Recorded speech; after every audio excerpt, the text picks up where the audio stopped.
Ryan, McBeth, thank you for being back on the show. I feel this is a do-over with you because the first time I tried to do a video episode and I had technical difficulties, so I felt bad about that. Although the audio episode did do pretty well, by the way. But this time, I'm glad to have you on video since, I mean, your audience base is YouTube, and that's what you do. You specialize in making like very informative, awesome videos, and you do deep dives, and you have a way of explaining it in a way that people can just understand it without feeling like they have to go to school. You know, you basically remove that difficulty out of there and say, look, let me break it down easy for you to digest, and this is what's really going on. So I'm glad to have this again with you in video format. They need to see you. They really do to get the whole thing. So since we last talked, the first time we talked about what's going on in Ukraine. I do want to get to that because there's new developments.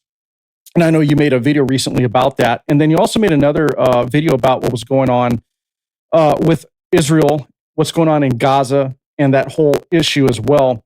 So let's start there if you don't mind, because, you know, after the bombing, the U.S. sent their B-2 bombers and whatnot, and we basically bombed nuclear facilities in Iran.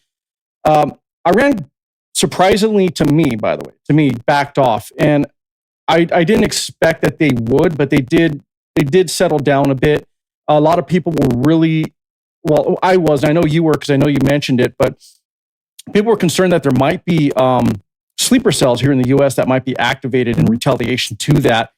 I want to start with that first and see what you think, coming from your perspective, because I don't believe it's over. I really don't. I think that is a reality that's extremely plausible. I believe that is a thing that we will have to face.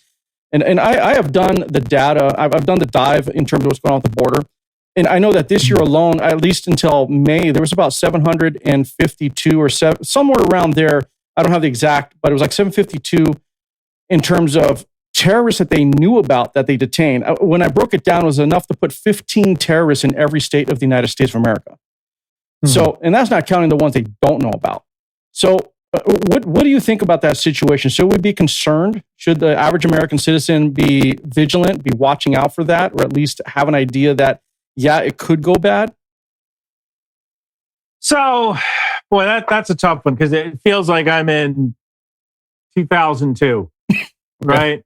Are we red? Are we yellow? Are we blue? Are we green? Is it a high alert day? Is it a low alert day? Right?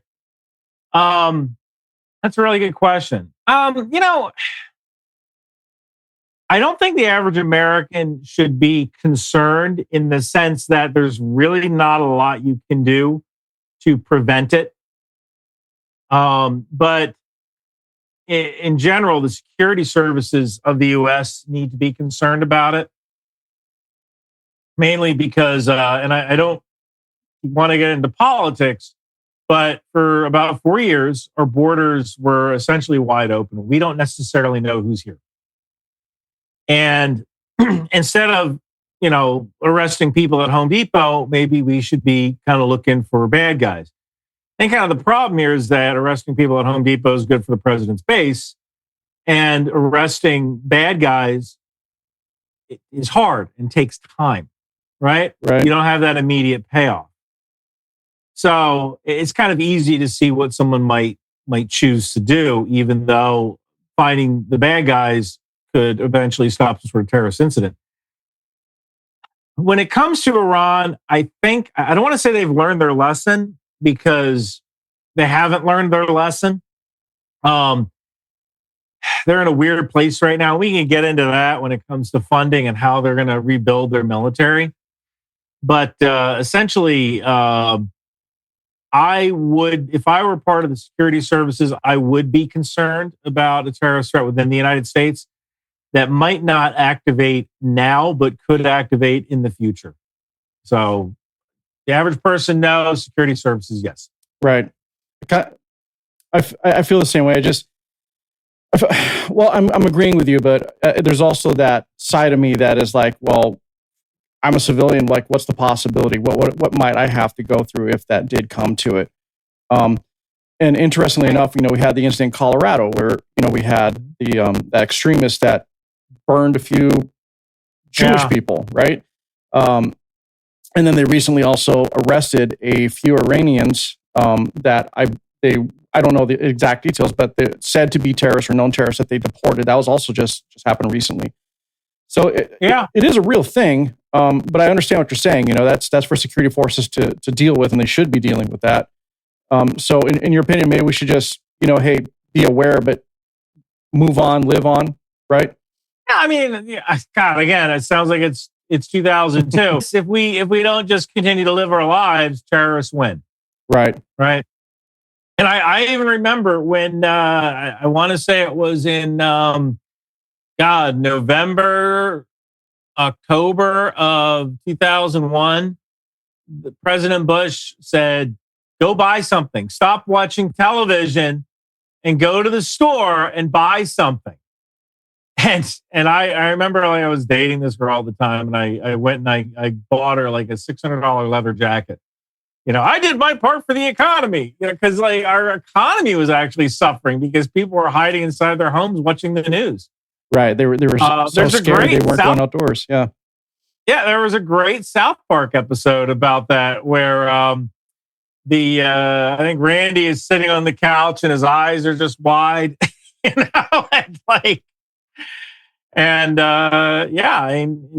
have to live our lives.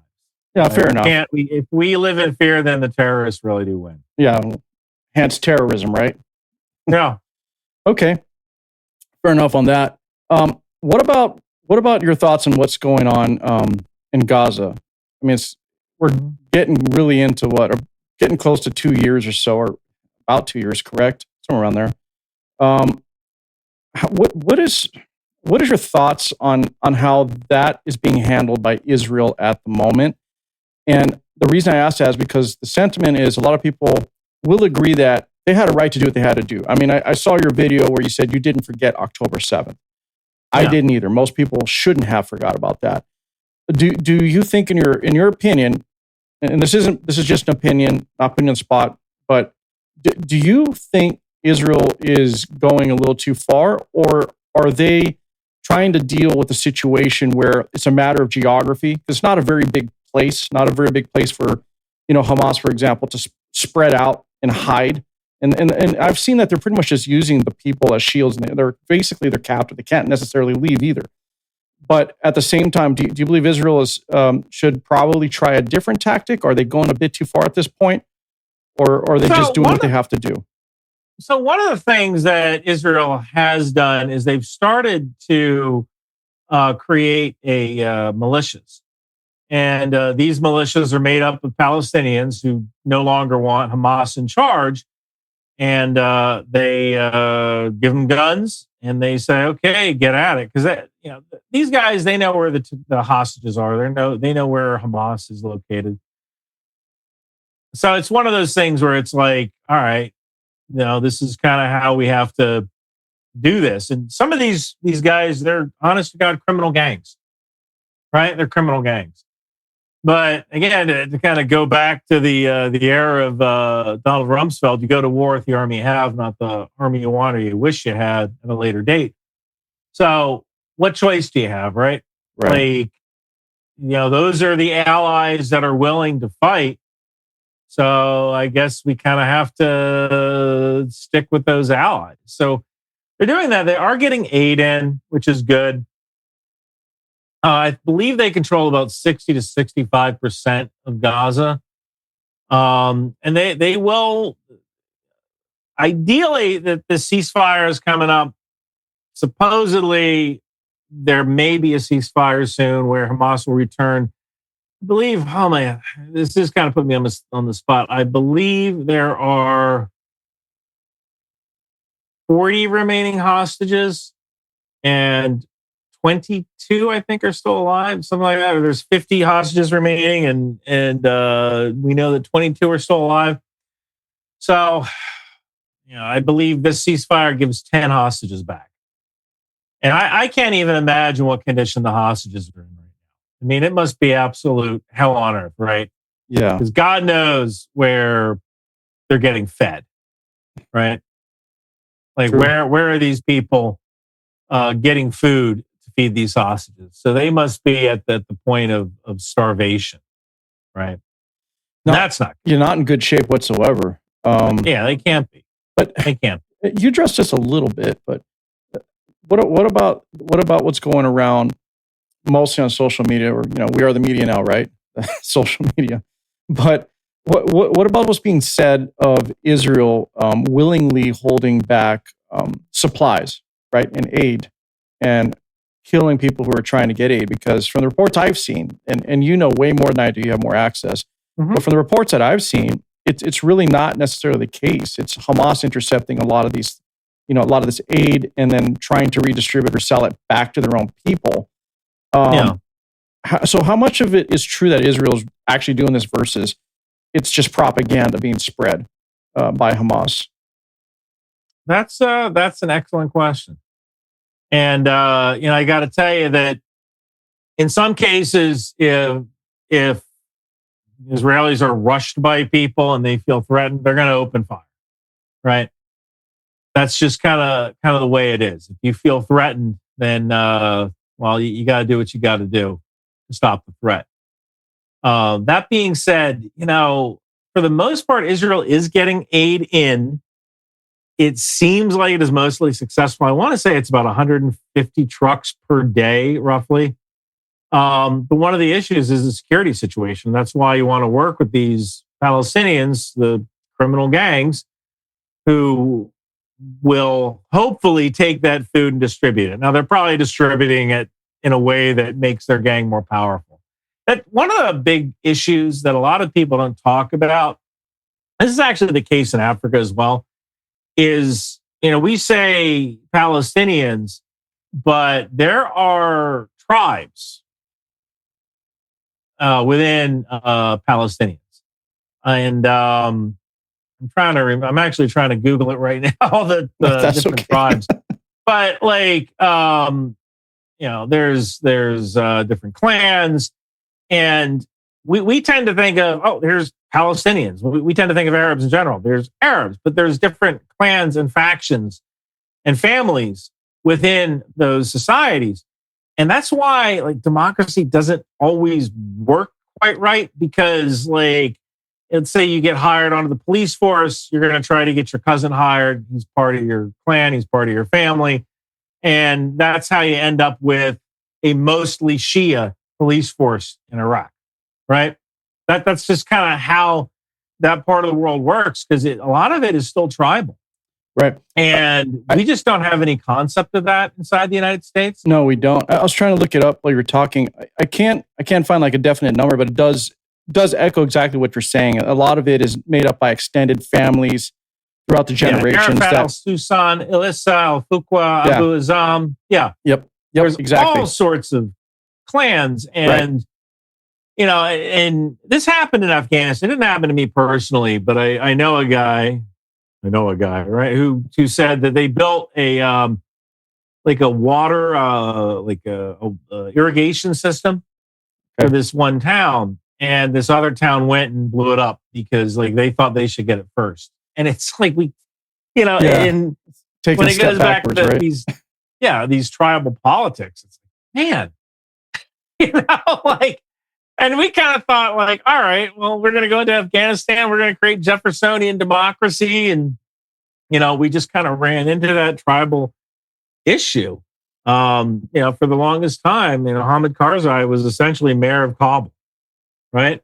He was president, but he was mayor of Kabul. You step outside of Kabul, you might as well be stepping back into the year 2000, or the year 700, depending on what definition you want to go through here. Yeah. But the tribal thing is just not something that we can ignore, and it's something that we have to think about whenever dealing with these societies where. And we look at them and go, well, we gave you this freedom. How come you're not? Well, because you put this other tribe in charge, not my tribe. So I have to fight this other tribe. God, stop. Our misunderstanding of the region and its history, as you said, between tribes has been an issue. But I'm gonna get to some. Before we move on, I'm gonna get to something that touches on, because you mentioned Afghanistan, When we went in there around 2001, right, or War on Terror. But before that, we helped to supply the rebels and help push back against the Soviets at that time. And a lot of people don't even know this, but Afghanistan, they went through a period where they were literally a communist country that was backed by the Soviets before the Soviets invaded in 78 or 79. So and before that, they weren't even an Islamist state. They were a monarchy. They were ran by, under the rule of a monarchy. At that time, Islam wasn't even a governing body. It was literally just a religion, and it was spread out among different tribes. But you're absolutely right. There were people who were wearing mini skirts in Kabul, you know? But the reason I brought that up is because you brought up Afghanistan, and the U.S. gets the blame for creating these terrorist organizations all the time. If it wasn't for us, this wouldn't have happened, right? If we didn't back Israel, nobody would hate Israel or hate the United States, which is false. They're still going to have an issue with Israel. They always have. But the reality is, like I just did a deep dive on this the other day. Let me correct myself. Extreme Islamist terrorism has been around in that region for 1,300 years, literally. And it's not a new concept. And primarily, it was terrorism against other Muslims. It wasn't about being against the West. It was about power and control, subjugating the other people that they believed didn't hold up or live to the standards of Islam, at least to their extreme view of it anyway. So it's a long history of terrorism and a religious war within the people that literally practice the same religion, which is crazy. And, we always see in the media how the Western powers are to blame for the situation. The United States is to blame. We're not infallible at all. We did things that we probably shouldn't have. We didn't have a full understanding of why we should be there. We just knew that, hey, we're going to spread democracy and free the people. But there was way more to the story than just that. So it's like, what do you say to those who always believe that we should just not ever get involved? Should we not ever get involved? Are we just perpetuating the problem? Or is it something that we really should always have a bit of a hand in to make sure it doesn't get too out of control as far as our interests are concerned, or maybe in the world's interests? Well, the question kind of comes up as, before we get involved, what is the definition of win? Okay. And I did a video about that. Essentially, it was about how Vietnam can kind of parallel what a conflict with China might look like, in the sense that if we go into Taiwan without a full understanding with what win actually means, we're going to have a lot of trouble. Because the idea behind Robert McNamara during Vietnam was, well, we're gonna apply graduated pressure until they realize that, all right, well, we probably can't win against the United States, so we're just going to come to the peace table. And that didn't seem to work, right? Like, Vietnam, Vietnam just, all right, well, we can wait these guys out. That's exactly what they did. Right. So, it's, that's I think before getting involved any place, we should kind of get that definition of win. Like, what does win actually look like? If you take a look at the Houthis, what does win mean? Does it mean regime change? Does it mean the Houthis aren't capable of launching attacks against against shipping in the Red Sea anymore? Does it mean attriting them to the point where the loyalists, I should say the loyalists, but the people in the western half of Yemen would be able to actually fight back against the Houthis? Because right now Yemen's kind of a fractured state. The Houthis are just one tribe, right? They are a tribe that are inside of Yemen, and they were able to take over a good portion of the western half. So what does win mean, right? So that's kind of the direction that you should probably go in. It's before we get involved in any kind of conflict, let's figure out what win actually means. So literally a better understanding of the area and the situation. Like, what's the impact of our involvement, right? Yeah. Now, I get what you're coming from as far as what is a win. I mean, it's basically defining what the mission is, right? And why are we here, really? I don't think we ever know the whole story, but at the same time, I mean, I guess it's really about do you believe that I wouldn't say the world, it's more like media, right? There's this rhetoric and this whole movement of, America bad, anti-America, America needs to be dismantled, America needs to go away because everything we do just makes the world turn to shit. And I don't believe that at all. I really don't. So I want to get your opinion on that and, where that's coming from. I mean, outside of obvious propaganda that's being spread to divide us, what do you think about what's going on right now with that push for that talking point about America just being the enemy of the world? Or rather, every time we get involved, we just create a worse situation. Boy, that's a very good question. I think, back after the terrorist attacks, one of the excuses we kind of had was, well, they hate our freedoms. And I think that some people, they look at their government and they go like, man, my government is a government for the people in charge, right? They don't think like, you look at, Arab Spring. Well, how did Arab Spring start? Well, it started because there was a fruit cart vendor who didn't have the money to pay for a license for his fruit cart. And he also didn't have the money to pay for a bribe to this policewoman who kept harassing him, right? And so what does this guy do? Well, he sells fruit illegally, and then the police come and smash his fruit cart. Now, then he goes and sets himself on fire in protest, right? So I think that you have people who they don't understand why their government treats them the way they do. And they look at America and it's this amazing kind of, why does everyone want to come here? They hate us so much, but I would bet you if you went to the average Palestinian and said, would you like to come to America? They'd be on the next freaking flight, as long as they could bring their family with them, right? Right. They there is this magical part of America where for the most part, we really do live in a security. We live in a society where we do generally follow laws. Most people do pay their taxes. Most police aren't really corrupt, at least not to the extent that, you can pay a bribe to get out of a ticket or something like that, right? Like I can't even imagine what would happen to me if I tried, if the police came and I held out $100 bill.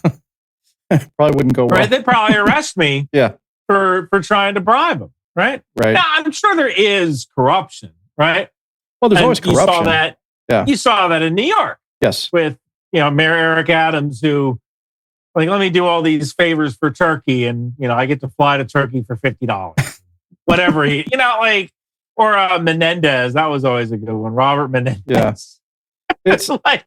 I mean, there'll always be corruption, but bars it's never to the level that we see in these other third world countries, for example, right? No, not even close. Like if I want to start a business here in the U.S., I have a Indian friend of mine, and he was telling me how great the U.S. is. How this guy, he moved from India to Texas, and now he wears a cowboy hat, he owns a gun, he's driving a Ford F-150. America has this way of just turning people into Americans, right? And he told me how in India, if you want to start a business, you got to go pay a bribe to someone, and then you go to another agency and you got to pay another bribe, and everything's set up so that everyone kind of gets their palms greased on the way to you starting this business. And in America, if I want to start a business, I literally go on to the state of Maryland website, and I pay $50 and I start an LLC. Literally, you just go online, you can start one. And that, I think that is, for the most part, the engine of our growth, the engine of our success. It's that people can you want to start a business? You want to start a cleaning business? You just, all right, go get some Fabuloso, get some rags, get some buckets, form the LLC, poof, you just started a business. Yeah. And I think that people in some other countries, they look at America and they don't get it. They don't understand how come they're successful, but we're not. And they may realize oh, it's because our leaders are corrupt, but they can't fix that. So it's just it might be easier to blame America for your problems than it is to kind of look internally, right? Because you can't fix that. The only way you fix that is the way the Syrians did. A lot of Syrians died to make that happen. The thing with I see where you're coming from. I agree with that, but the reality is the Middle East has always had some kind of conflict, and I know, as you stated before, a lot of it is tribal. It's like that area has never. Well, we consider it modernization, right? Because Western culture is just completely different. We always look at them as not progressing. They seem to be very traditional in their ways after all these years. And what happens is, from what I see, I may be wrong, and that's why you're here. Correct me. But what I see is, as soon as one faction rises, right, on behalf of the people, it always starts out as on behalf of the people, by the people, and they want to overthrow the regime that becomes authoritarian or dictator-like, and then they themselves become the same thing they overthrew. It's almost like once they have power, it becomes so infectious that they just keep repeating the cycle. What is your opinion on why that happens? Is it literally just always because it's a tribal thing, or is it because they're just so used to not being able to have any kind of power or control whatsoever that once they have it, it just gets to their head. They can't stop. They must take it all out at that point. Boy, that's a fantastic question. Maybe. I look at George Washington. Probably one of the smartest things George Washington ever did was quit after 2 terms, right? And that just kind of set the precedent.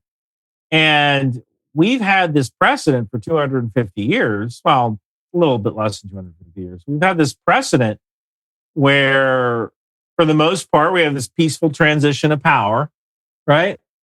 And for the most part, elected officials, at least they try their best to do the right thing. At least that they're answerable to their constituents, because if they don't answer to their constituents, they get unelected. Right. Yeah. And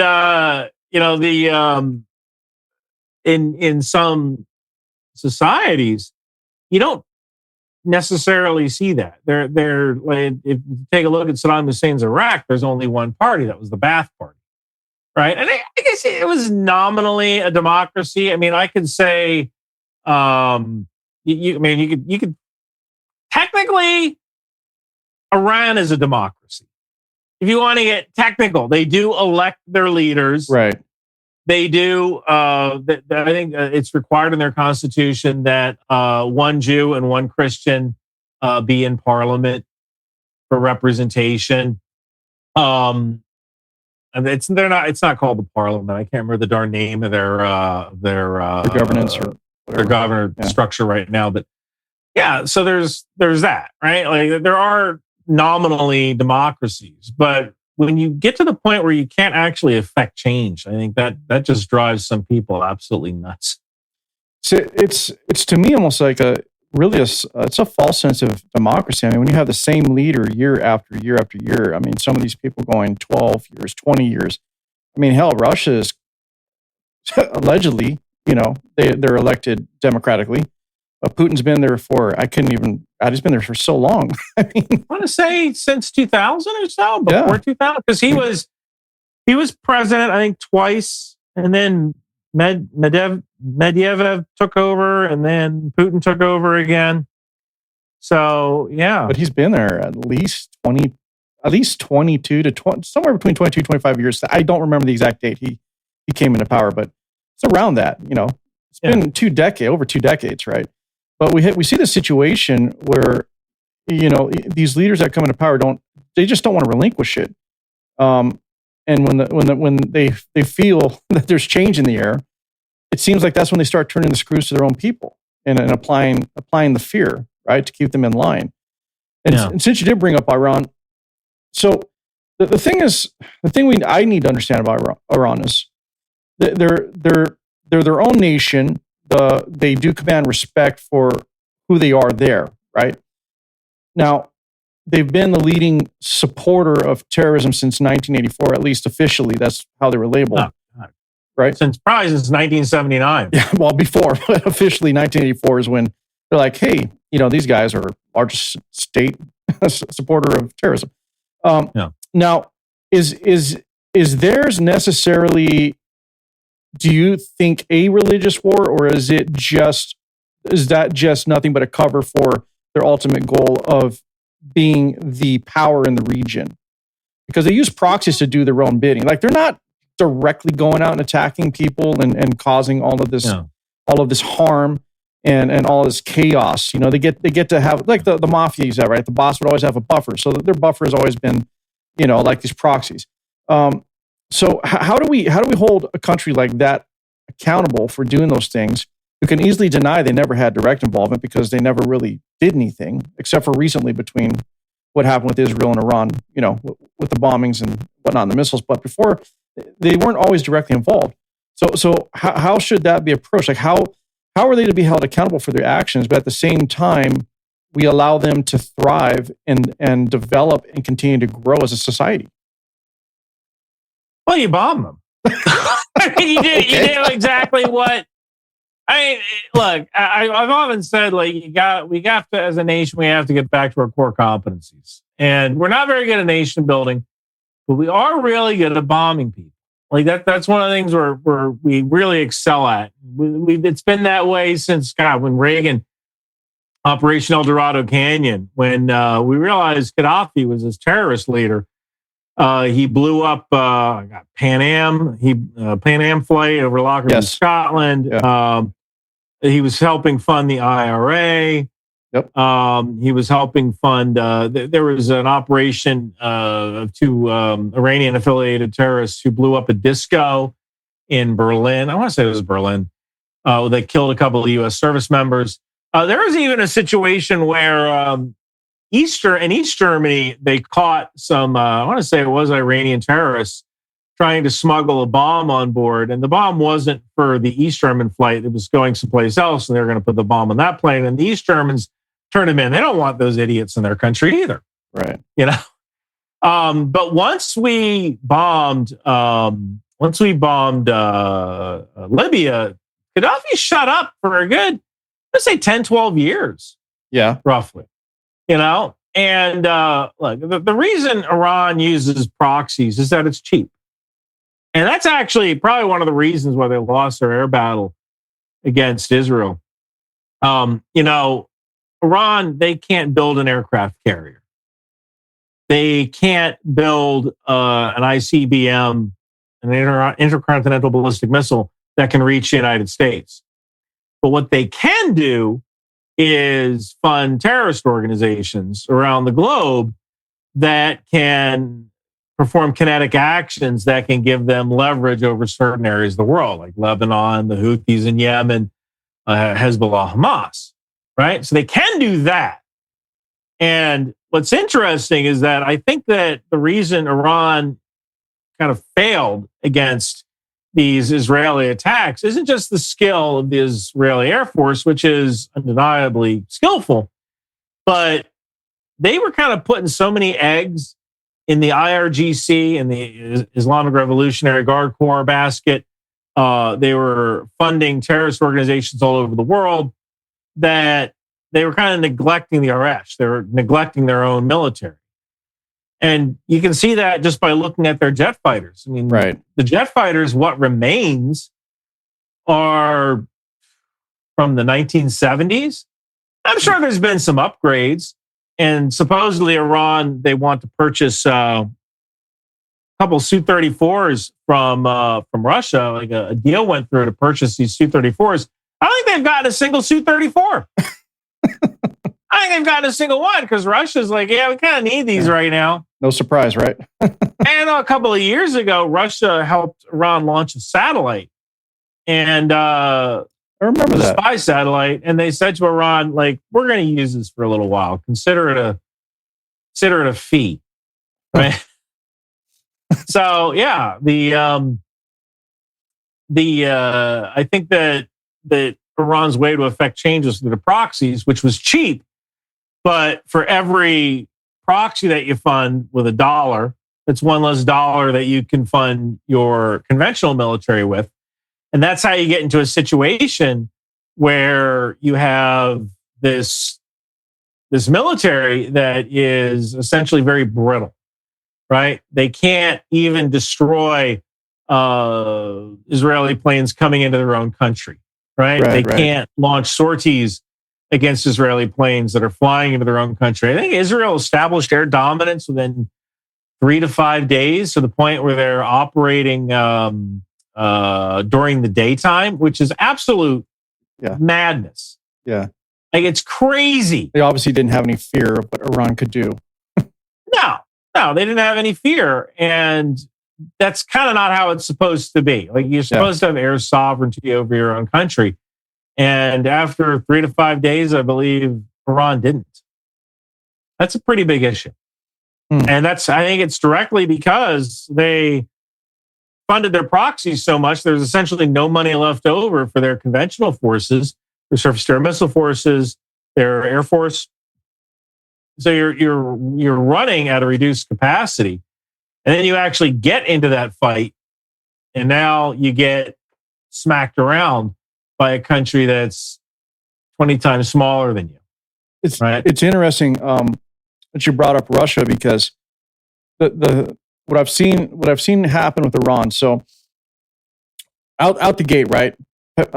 Pakistan is like, oh, we support Iran and we will back them, and if we have to, we'll launch a nuclear weapon if we need to. So Iran has these. I don't even know if they're real allies or pseudo allies, because Russia's supposed to be an ally, but what we've seen is we've never really seen Russia really come to their need necessarily. I know Iran helped Russia in the Ukraine war by sending them, like, I think it was like technology, like drones, different things. Yeah, Shahad drones. Yeah. Okay, and then same thing with China. China supposedly, says, hey, they also stand by Iran, but China doing what China does, they haven't really done much or said anything outside of just saying, we support Iran. After the bombings, everyone got quiet. So I don't know if that's a testament to still, how strong the U.S. really is on the world stage, that people actually saw that, okay, we're not sleeping anymore. We will take care of things if we have to. Or if Iran, their true colors just came out, and this whole thing has just been, one giant charade, really, in terms of what Iran can really do and what power they really have. Yeah, I mean, look, if you're Russia, what exactly are you going to do right now to support Iran? Not much. Like, that's that. I mean, like, can you send aircraft? Well, you kind of need those aircraft, right? So what do? Because I don't really have an answer. Oh no, I get it. It just seems like they don't really have the allies they think they do. As soon as the U.S. did step in to back Israel, which we always do, which is going to be another question for you, but it seemed like everybody just kind of stepped back. They just didn't want to get involved anymore. I in my opinion, I think China's just watching all of these conflicts, and just while they're doing that, they're testing the waters over there with Taiwan. I don't know why I said Taiwan.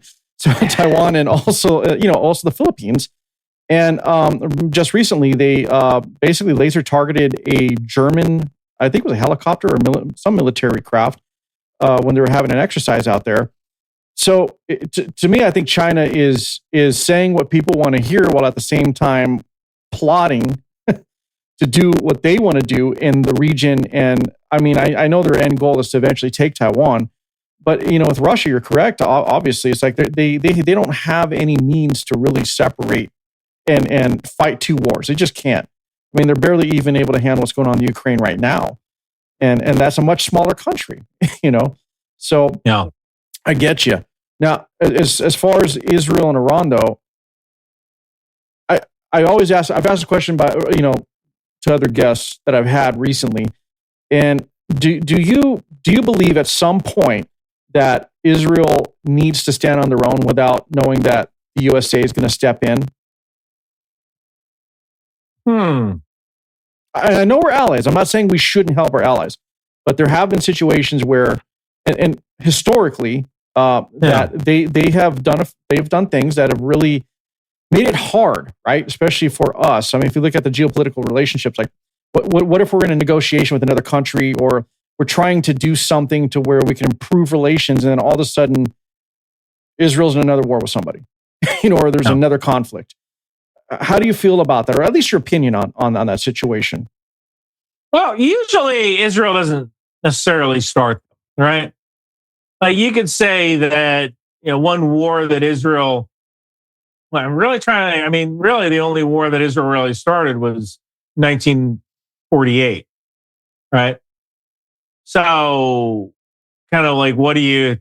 Even the Sinai camp. I want to say, was the Sinai campaign? Was that? I think that was instigated by Egypt, and they were like, "Well, let's just keep going." Let's like the Egyptian forces are collapsing. Yeah, let's just keep going. Might as well keep going here. So, I usually it seems like other people kind of roll in and they cause trouble with Israel, and Israel decides to respond, and that's when they have to step in. Now, for the most part, Israel does stand on its own. When they need a little extra help, they can call the U.S. For the most part, like you look at Israel's Air Force, and they were able to do a lot with, I think it's 11 fighter squadrons, right? I think it's 3 F-35s, 3 F-16Is, 1 F-16E, technically F-15I. I think they have 2 F-15Cs, 2 squadrons F-15C. I'm trying to do this from memory, but I think it's 11 squadrons. Yeah, but all in all, it's not a large, not a very large. Massive, but it's a respectable Air Force for the region. Comparatively, yeah. Yeah, comparatively. And, they can usually handle themselves. It's kind of when things go a little out of control that the U.S. gets called in. And, normally they don't start it. But they sure as hell finish it. Well, history has shown they typically do not, don't start it. You're correct. I mean, 67, Israel started, but only because they saw the Egyptians building up on the border. Right. And they essentially took out the Egyptian Air Force in one day. Right. Yeah, they're a powerful nation for their size. But it's still, do you think we should always have to step in? Because that's been the rhetoric going around. It's as if we shouldn't support Israel anymore. I think if we're no longer their ally, we lose a major position there in terms of an ally, military position, everything. Not just that, but a major technical position. I mean, look, one of the reasons Israel and the United States, when it came to Oman, Qatar a couple of weeks ago, when Iran launched all those missiles, we gotten all that data from Ukrainian intercepts. Like whenever Ukraine intercepts a Russian missile with a Patriot, we get that data, right? So we got a heck of a lot of data on the performance of the Patriot, and the performance of the Patriot in Israel. We got a heck of a lot of data on that, right? One of the things that Israel helped create with U.S. money was the Iron Dome system. Well, now we have access to that tech. Now, Iron Dome really isn't that useful for us, but we can use some of that tech to develop other systems that might be useful in the future. Another good example is the trophy system. Trophy system is on, I want to say, 150 U.S. tanks that are in Germany. Trophy system is kind of like an Iron Dome for tanks. It intercepts incoming rockets, right? So we have this tech transfer with Israel that would be lost if they were no longer allies. So, I mean, when you essentially have a country that's in a very bad part of the world who's kind of willing to test out some of your weapons for you and bring back the data, well, heck, why not do that? Right. And then we would also lose some of that intelligence as well, no? Yeah, absolutely. So, and plus, Israel is a democracy. We need to support democracies around the globe. Yeah, I just want to clarify that that question wasn't to put you on the spot and have you say Israel bad. I was just wanted your opinion because, there is, as I stated earlier, there's a sentiment that America bad, right? We're the cause of all ire in the world. And then now it's like, well, let's not support Israel anymore. Let's just let them do whatever they got to do and stand on their own. And then, while at the same time support Ukraine, which was never really an ally, but, with that situation, we don't want to see the little guy get taken over by the larger aggressor, right? For no reason. So it's just like this whole thing right now with the way the media is pushing their talking points and their narrative. It's like we're living in an upside down world. And I don't know where it's coming from. I don't know who is behind this propaganda, but even on U.S. soil, we have people that are marching for Hamas. I mean, I get supporting the people of Palestine. They're stuck in the middle of the actual people, civilians that are being killed because of the decisions made by Hamas. I understand that, but I don't understand how we can get behind terrorist organizations and say, no, they're actually the good guy. It's America that's bad. We're the reason that all this is happening. Well, I had a whole theory about that. Okay. Well, I just wanted to understand where I was coming from. I think one of the reasons that the U.S. or college students in the United States got so involved with the whole conflict in Gaza was that, these are students who for 4 years, 4 years at least, they couldn't go to class, they couldn't wear masks, they couldn't go out on a date with a girl. Then all of a sudden, here's this opportunity to meet other people in real life on a subject that they're passionate about. And I'm kind of reminded of my old first sergeant, who, when I first joined in 1994, my first sergeant was he told me he was a Vietnam vet. And this guy said, what he used to do, he used to work at the Pentagon. After work, he would change into civilian clothes and he would go to the protests and in civilian clothes and tell the girls that he was a soldier. And he got to sleep with all sorts of girls that way because they thought we're bringing him into our side. Wow. So if you're a kid, if you're a boy, right, and you've never kissed a girl before, never been on a date with a girl before, and here's an opportunity to meet girls in real life. You don't have to worry about a mask. You don't have to worry about Tinder, and they're passionate about this thing. Yes, I'll be passionate about this too. Can we go back to your dorm afterwards? Right. So I think I had a whole might not video. be too far off with this theory, though. I don't think I am. I really don't. Because it sounds like a very open and shut thing, right? It sounds like one of those things where you can go I'll do this thing and I'll get this girl and I'll be able to socialize with people. I'll be able to feel a part of something. I think a lot of these kids, if you're wearing a mask in high school for 3 years and you can't do organized sports or you can't go to homecoming dance because of COVID, and then you go to college and now you have all this freedom and look, all the cool kids are out here protesting. Well, I'm going to go protest as well. Right. Yeah. So I think a lot of it was just, I don't want to say there's some people who might feel genuinely bad, but I would not be surprised if there were a lot of kids. I did a whole video about this, who just wanted to make friends. And this was just an easy way to do that. That's yeah. I mean, that seems to track. I have another person that mentioned that some of this support also is we have, generations removed from at least the atrocities that we saw, right, with September 11th, that don't understand what the U.S. went through. And then, this new generation of people, these younger people, in their lifetime haven't really seen the effects of true terrorism or not on a broad scale like it used to be. It never really went away, but it wasn't as bad now as it used to be until recently. Now we're looking at this war between Hamas and Israel, and this is the first time they've been able to see a conflict like this, of this scale, and they don't know what to make of it. They don't know how to make the connection as to why Hamas is considered bad.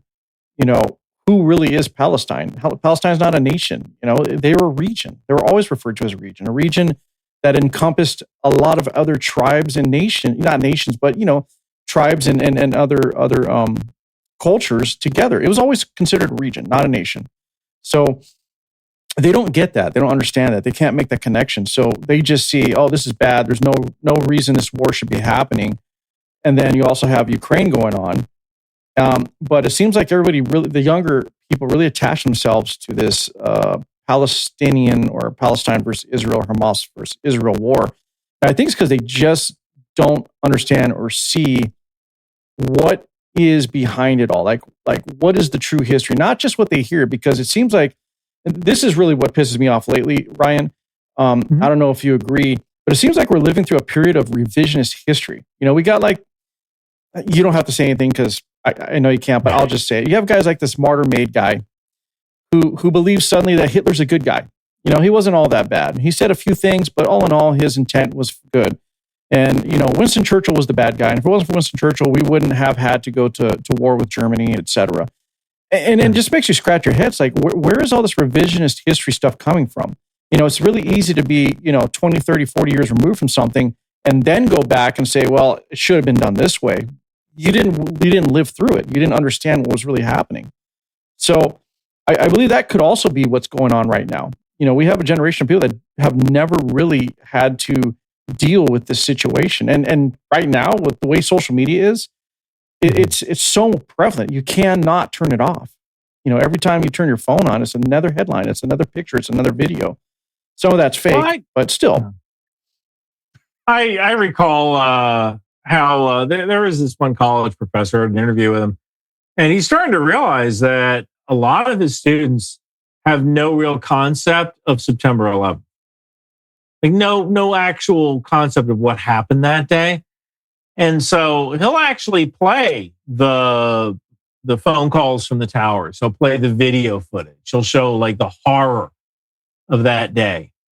And that kind of brings it home for a lot of these people who are hearing their, people call their loved ones and say goodbye, right? Leaving a message on an answering machine, having to say goodbye, which is like, God, I remember that day. That was a horrible, horrible day.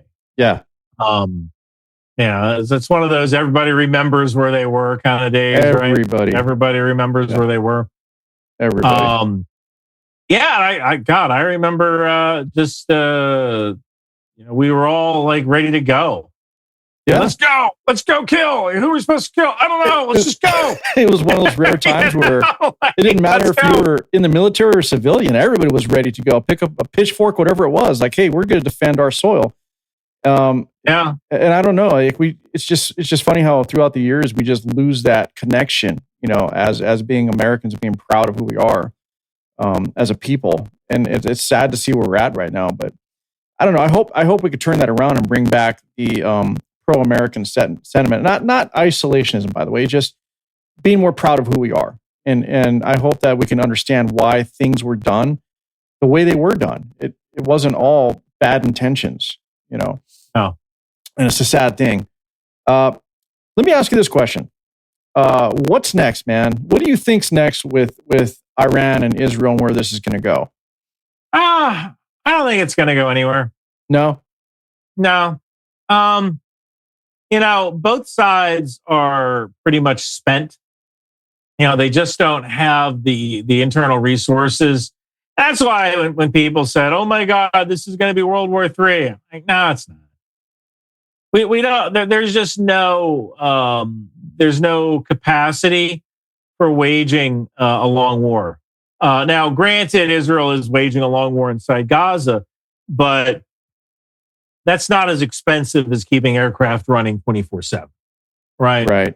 And Iran doesn't have. It's not like they can sail to Israel and drop the landing ships and invade, right? True. There's no World War III, right? So I think what happens is both sides kind of take a breather. They take lessons from that. Iran is probably they probably have a shopping list, but there's not a lot of people that can actually fulfill that shopping list. They're going to need new surface-to-air systems. They're going to need new radar systems. And kind of one of the issues is that there's just no capacity around the world for them to gain the systems that they need to defend their airspace. You look at Russia. Try placing an order for a missile system in Russia right now, right? They're going to fill their orders first. Absolutely. Try placing a system for a missile system order from China right now. Well, they're going to fill their orders first. So who's left? China's not concerned with anyone else having more power than them. No, China's always going to do what's best for China. And right now, what's best for China is manufacturing weapons for a fight against Taiwan. Right. Agreed. That's what's best for China. I thought we could have been on the verge of World War III. And the reason I thought that is what I kind of mentioned earlier, because when Pakistan stepped up and they were right away going, "Oh, we'll use nuclear weapons if we have to. We'll do it." And then Russia right away stepped up and said, "Oh, we're behind Iran," and then so did China. But it does make sense what you're saying, because from a financial standpoint, none of them could enter into this and have an extended war. None of those nations whatsoever. No. I think I was more. I would think I took it more seriously just because of what Pakistan said. Shooting a nuclear weapon off, but who knows? I mean, you're probably right. It probably did come down to literally just finances. Like, there's just nobody could afford to do it. Nobody. Yeah, and I was not actually familiar with Pakistan saying they're going to use a nuclear weapon, because when someone says we're going to use a nuclear weapon, the next question needs to be, okay, against whom? Like what is the? I've often said this. There's really only 4 cases in which you'd use a nuclear weapon, right? That is to establish a breakthrough. We're talking about a tactical weapon. It's to establish a breakthrough. That's a valid use case. You blow up a nuclear weapon above a troop concentration. You do it as an airburst, so there's very little ground radiation or very little radioactive fallout, and you run your troops through that hole that you made in the front lines. That would be an ideal weapon for Russia to use against Ukraine if they had the troops to actually exploit a breakthrough. There's a second thing, which is defending a breakthrough. Like when Ukraine went into Kursk, using a nuclear weapon on a tactical nuclear weapon on Russian soil, that would have been a good use case for using a nuclear weapon, right? It would have stopped that breakthrough like that. And it would have been on Russian soil. That the world probably would have been mad, but hey, they blew up their own country, so that's okay, right? The third thing is to use a nuclear weapon against a naval fleet. American carriers in the Atlantic, that is an ideal use case for a nuclear weapon. The fourth thing is an amphibious landing. So if Taiwan or if China lands on Taiwan using a nuclear weapon against the amphibious beachhead, that would be an ideal use case for a nuclear weapon. But so when Pakistan says we're going to use a nuclear weapon against what? Like, are you going to explode it over Israel? Good luck with that. No, understood. I believe with no, I'm with you. Where it came from, was the belief that when this situation was happening, right, it was all based allegedly on the fact that Iran wouldn't come to the table with their nuclear deal. The world does not want them to have a nuclear weapon or to develop one. So Pakistan at the time and a lot of the other sympathizers of Iran were always like, why does Israel have them? They're not even part of this agreement or this pact. Why do they have nuclear weapons? Well, we're assuming that Israel has a nuclear weapon. Right. So, but right? that's what the rhetoric was. So it was a response to everything going on, saying if Israel dares to launch a nuclear weapon, or if there's a nuclear weapon launched, we're going to launch everything we have and back Iran. And that, I believe that's where that came from. So, I mean, when a country or a nation says, hey, we're going to use our entire nuclear arsenal if we have to, it kind of makes me, go, hey, well, wait a minute. We might be going a bit too far. But, I see your point. You're right. It's like, I mean, a use case. Who are they going to? Yeah. What are they going to do? Now, a good use case for a nuclear weapon in Israel's case, if they have them, might be, all right, well, we want to reach Fordo. We can't reach Fordo. So let's explode a nuclear weapon, ground burst, small 15, 20 kiloton nuclear weapon against Fordo. That'll take out Fordo. Would the world be mad? Probably. But in some ways, like, I think one of the reasons that Israel I don't want to say they screwed themselves, but when 10 days after October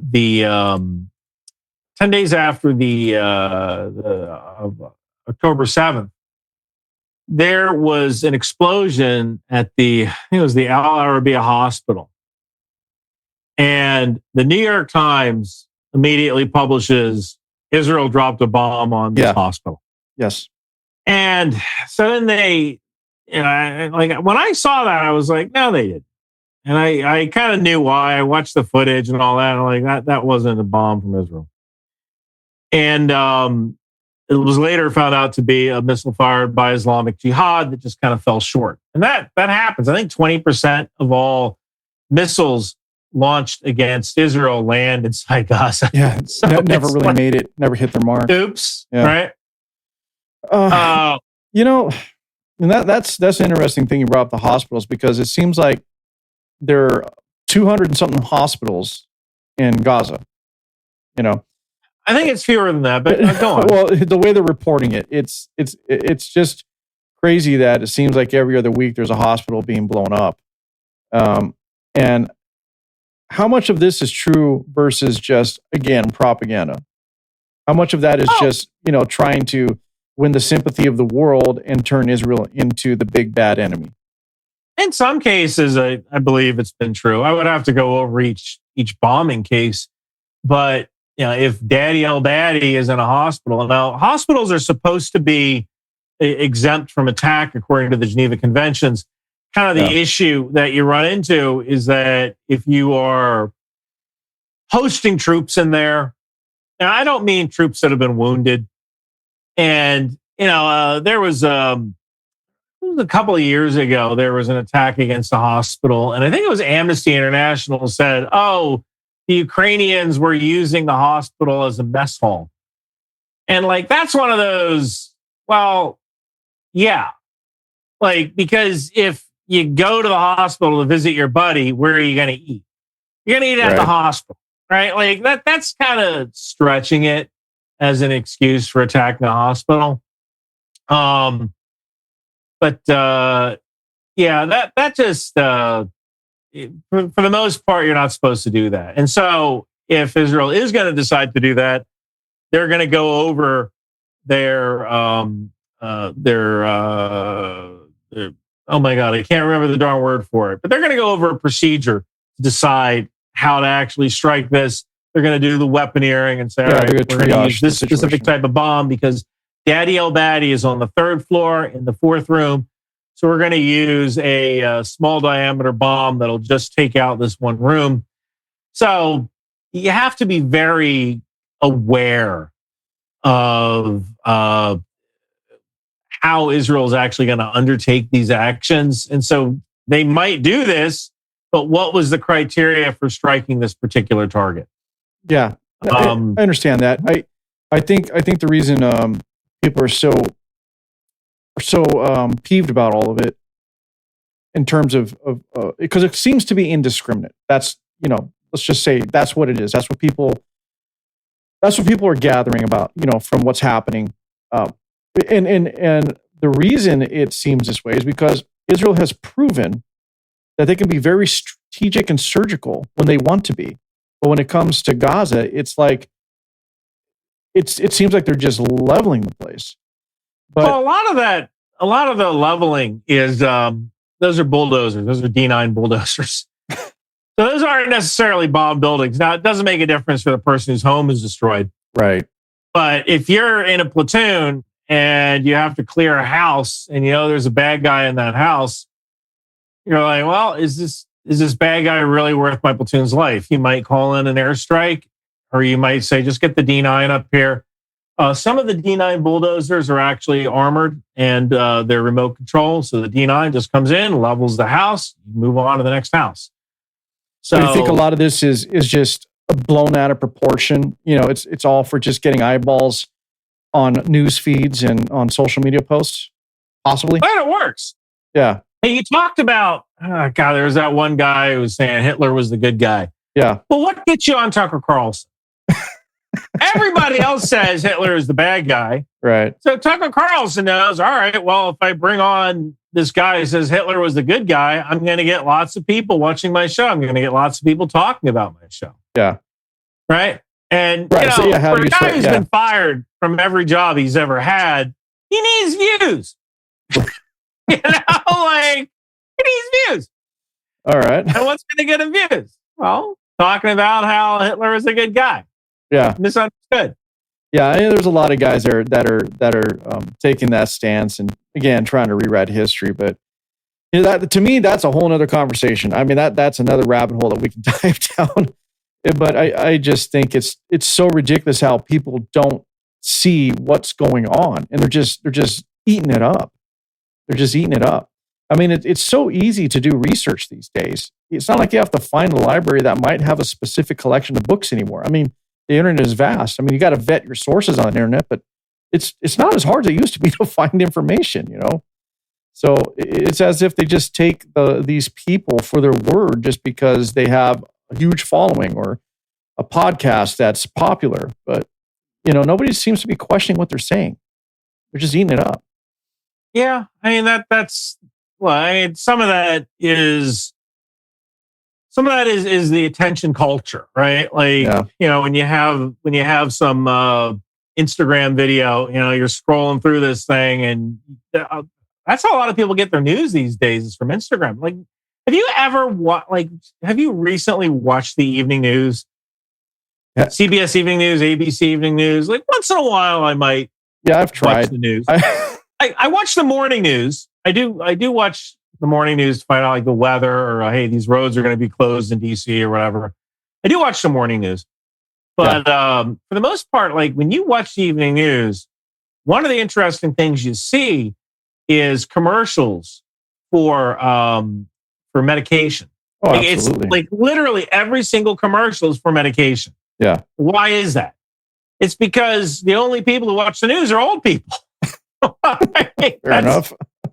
The only people. Well, you know, that's one of the reasons I don't watch mainstream news or televised news, because it's 90% commercials and advertising and maybe 10% of actual content. You know, probably less than that, right? I think I'm going to say 10 90. minutes of commercials. I'm going to say 90. Seems like every time I'm watching it, I run into like, you know, 10 commercials in a row, and then all of a sudden they talk for 30 seconds and it's another 10 commercials. It's almost as bad as watching an NFL game sometimes. So another issue that you kind of run into is you have with the internet, you have this hyper specialization when it comes to viewing content. So if you see someone's opinion and you like that opinion, well, they're going to show you more things that are associated with that because they want to keep your eyeballs on. Yeah, they want to keep your eyeballs on the screen. Absolutely. Right? Well, since we're talking about this, I've seen it with, and I know you've seen this because you've been doing this longer than I have. I just started getting into video, right, and utilizing YouTube and Rumble and whatnot. And what I've noticed is the difference between my audio podcast and what works on YouTube are two different things. I could throw a 2-hour interview on YouTube and get almost abysmal views, but I've turned them into a bunch of shorts, and all of a sudden it's like, you've got thousands of I'm like, what? Because people can't get past 30 seconds. And even within those 30 seconds, you're lucky if they stick around for 15 of those. And some can. Right. But in general, I know I'm generalizing, but it just seems like everybody has a very short attention spans when it comes to video content. I've noticed anyway. So it's like, I could have a 2-hour episode on a conversation on a podcast audio format that does extremely well, but then in video format, it seems like everybody just wants to get right to it. It's like, where's the short at? I want to see these little clips. They don't want to go through the whole thing and really take it in. The majority, I'm not saying all, but the majority. So Yeah. I've noticed the difference. It's crazy. And again, different audiences too, right? Yeah. Maybe the people listening to audio are just an older generation of people that are used to just wanting to hear those long conversations. But it seems like the younger people or the newer generations are like, no, I want it quick, I want it fast, I want it to the point, and I'm done. I want to move on. Yeah. And that's what it seems like. That's my opinion anyway, from my perspective. Yeah. So Ukraine. What's going on, man? Well, we're about to run out. We're past our time box, but I know we're getting there. Yeah. But before we go, I wanted to get your opinion on what's going on with the sudden shift to send Ukraine weapons and support when Trump was against it, or seemed to be. No, honestly, I don't think that was President Trump. I think that was oh crap, I can't remember his name. I think there were some people in the DOD. I can't remember the specific guy's name, but he's a big China hawk, and I think that was him. And when Trump kind of realized what had happened, that this happened without his authority, I think he kind of put the kibosh on that real quick. Elbridge Colby. What's the guy's name? Elbridge Colby. He's a big, we need to be ready to fight China guy. He's not wrong, but we can do both. And kind of the scary thing here, the thing I've mentioned is that by supporting Ukraine, we are deterring China. Because we were saying we're going to stand with our allies no matter what. So China, if you decide to take Taiwan, you're going to have a bad day. Right. And that was definitely in question for a while. Would we stand behind our allies? It seemed like we wouldn't. But I mean, we've definitely turned that corner and showed the world that we will. Well, one of the huge issues is that there are a finite amount of weapons. We burned through a lot of interceptors. We burned through a lot of interceptors in Israel. And I think Lockheed Martin, Raytheon has the capability of manufacturing 550 PAC-3s per year. It's not a lot, right? No. And, I'd love to say like, well, we should fund that more, right? We should put more money into developing missiles, should hire more people working at these factories. And that's great, but who's going to pay for that? Right? Yeah, agreed. Yeah, exactly. So, in some ways, like maybe one of the solutions is maybe we need to look at a less expensive interceptor, right? That has 80% of the capabilities, right? Like, I'm surprised Anduril hasn't worked on something like that. Like, here's this new missile we developed. It's 150,000 each. We can make 10,000 of them. It'll fit on the PAC-3 launcher, and it has 80% of the capabilities that the Patriot has. Is supporting Ukraine with munitions enough? I mean, do you think, because we first talked about this, I think when you and I first talked was like back in January or so. And so do you think that at this point, just giving them munitions and money is enough? Are we ever going to get to the point where you think we may have to actually get involved with real troops to push back on Russia just because there's they're just a much bigger country? It's a little different than the Israel-Iran situation. We're looking at, Russia's just so much bigger and has so many more capabilities, at least depth anyway, right? Depth.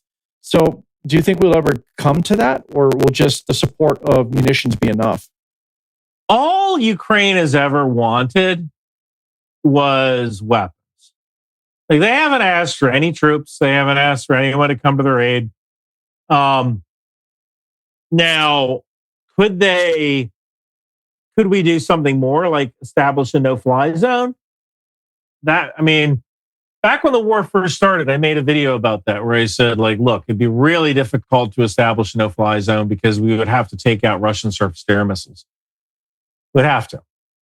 Now, kind of the question there becomes like, well, could the UK and France establish a no-fly zone? And they might be able to do that. That is the question, actually, right? A no-fly zone would really help Ukraine, because it would essentially mean any missiles fired into Ukraine would get shot down. And they have the capability. I don't know if they have the ability to run AWACS 24/7 like the United States does. And you're going to need those airborne warning control planes in order to detect those incoming missiles. But yeah, I certainly think that maybe establishing a no-fly zone, at least from the European side, a European-run no-fly zone, that might not be a bad idea. So that in combination with the continued support of munitions and money to fund this should be enough. I think so. I mean, that's like I said, that's all they've really wanted. Right. No, Is you're right. just give us the weapons we need. They never called for actual troops. I agree. You're correct. They never did. I guess the other factor is, will Putin back off eventually? The longer this goes on. Will he eventually back off? That's a good question. His goal, the goal of Russia is to turn Ukraine into a satellite state. So one of two things is going to happen. They're either going to turn Ukraine into a satellite state, or Russia is eventually going to collapse. And I actually believe one of the reasons that our strategy at one point during the early administration was, let's get out of Ukraine, let's just let Russia take it, because the absolute nightmare scenario is what happens if Russia and Ukraine continue to fight for the next 4 years. Yeah. And then China invades Taiwan. Right. And then Russia collapses. And now we have a collapsed state with nuclear weapons. We have to go secure those weapons. Yeah. Right. Now, the first time that Russia collapsed, people didn't leave their post. Right. Even though they weren't getting paid or they didn't really know if they had a country anymore, they stayed by their post and they guarded those nuclear weapons. But I don't know if that's going to be the case if Russia collapses to the point where you have regional warlords who take over.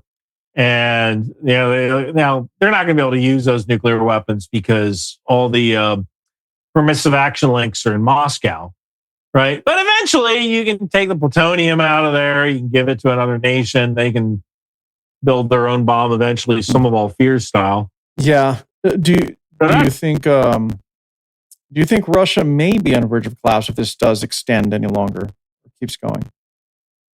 I think they could collapse, mainly because at some point there's just no they're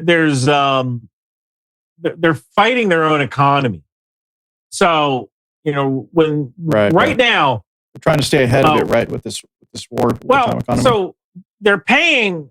So they have laborers and they have soldiers. And right now in the factories in Russia, like, you can either join the army or you can get a job at a factory. And so Russia is paying money. These are kontrakniki. These are not conscripted soldiers.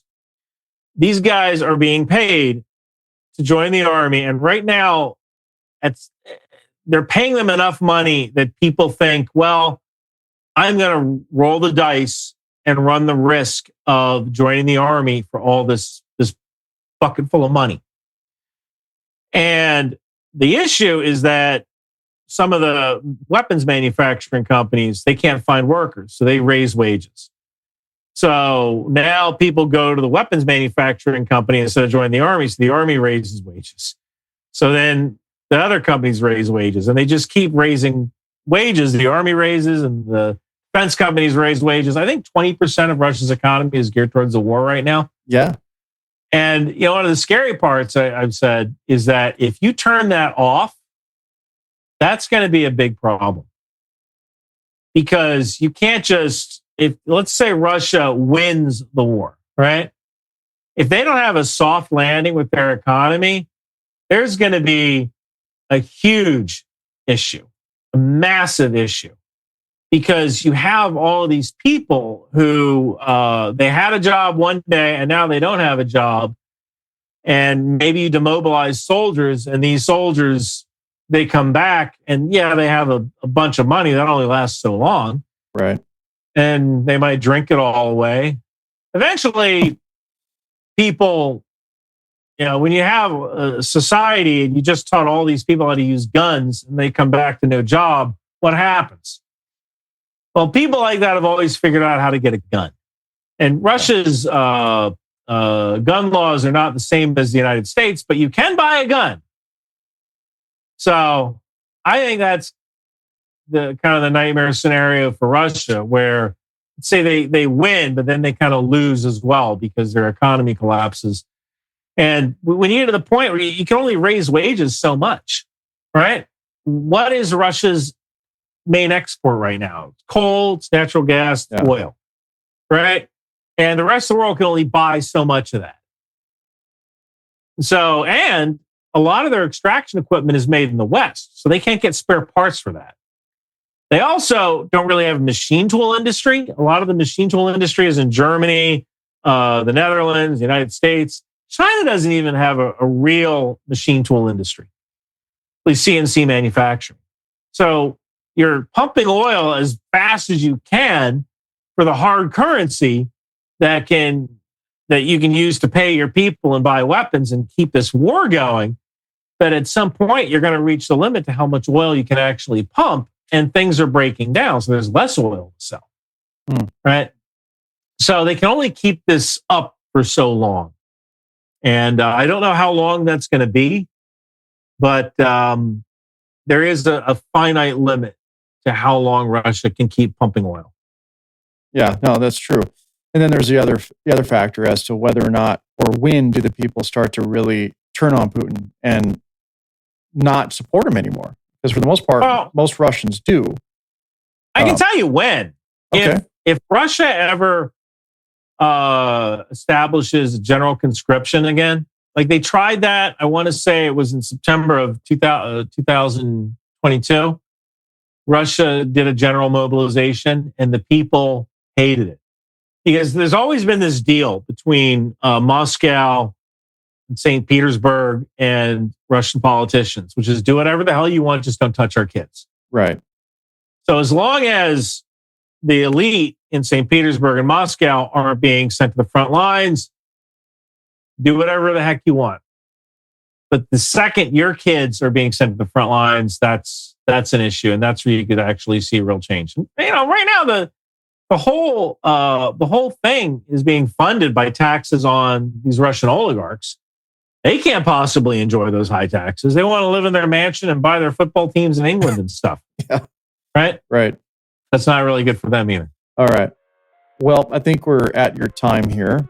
I'd love to keep talking to you, but I can't keep you forever. So I appreciate that. No, yeah, I want to thank you for coming back on, man. And I'll stay in touch with you, but it's always informative, and I like talking to you. So appreciate it. And, hopefully we talk again soon. I know you're a very busy guy, though. So thank you so much. Thank you.